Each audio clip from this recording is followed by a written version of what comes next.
All right, ladies and gentlemen, today we're learning the numbers 10 through 19 in Spanish. The first number in Spanish is the number 10, and it's written like this. Diez is a pronunciation. Diez. The next number is number 11, and it's written like this, and it's pronounced once. Once.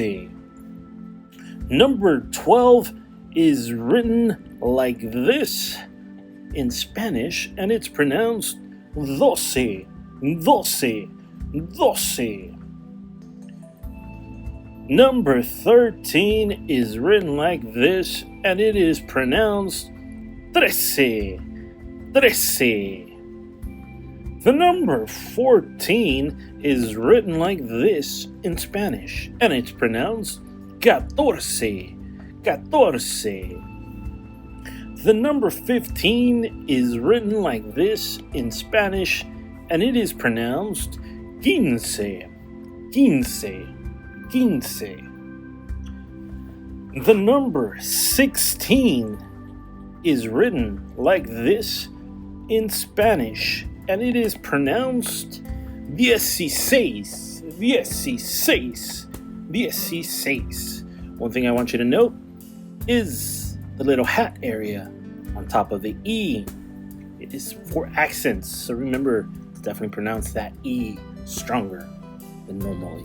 And gentlemen, let's go to the next number, which is number 17, and it's written like this, and it's pronounced diecisiete, diecisiete, diecisiete. Let's go to number 18, and it's written like this, and it's pronounced dieciocho, dieciocho, dieciocho. And the final number in this lesson for this is number 19, and it's written like this in Spanish, and it's pronounced diecinueve, diecinueve, diecinueve. Well, ladies and gentlemen, there you have the numbers from 10 to 19 in Spanish. If you didn't understand how to write or pronounce one of them, just stop this video and rewind it. We'll see you in the next video with the next lesson. Thank you for watching.